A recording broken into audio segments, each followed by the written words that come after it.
കഷ്ണങ്ങളാക്കി വെച്ച ബ്രെഡിലേക്ക് ഒരു മുട്ട, 2 ടേബിൾ സ്പൂൺ അരിപ്പൊടി അല്ലെങ്കിൽ റവ, ആവശ്യത്തിന് ഉപ്പ്, കുരുമുളക് പൊടി എന്നിവ ചേർത്ത് കൈകൊണ്ട് കുഴച്ചെടുക്കുക. ചപ്പാത്തി മാവ് കുഴക്കുന്നത് പോലെ കുഴയ്ക്കണം. ആവശ്യമെങ്കിൽ വെള്ളം ചേർക്കാം.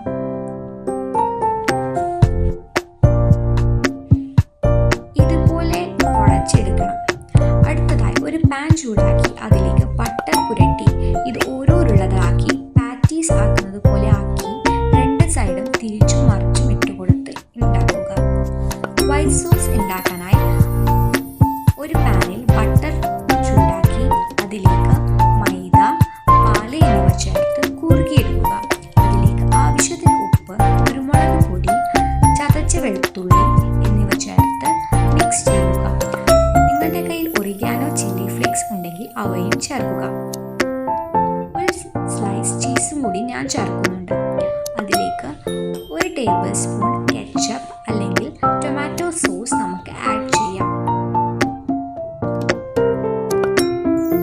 ഇനിയിവിടെ ഞാനൊരു ഫ്രൈ ചെയ്ത ചിക്കനിൽ ബോണൊക്കെ മാറ്റി എടുത്തു വെച്ചിട്ടുണ്ട്. അതിലേക്ക് ഈ സോസും കൂടി മിക്സ് ചെയ്തതിന് ശേഷം ഈ ഓരോ പാറ്റീസിലേക്കും നമുക്ക് ഇഷ്ടമുള്ള വെജിറ്റബിൾസ് ആഡ് ചെയ്ത് ഈ ചിക്കൻ മിക്സും കൂടി ആഡ് ചെയ്ത് അതിൻ്റെ മുകളിലേക്ക് ചീസ് ആഡ് ചെയ്യാം.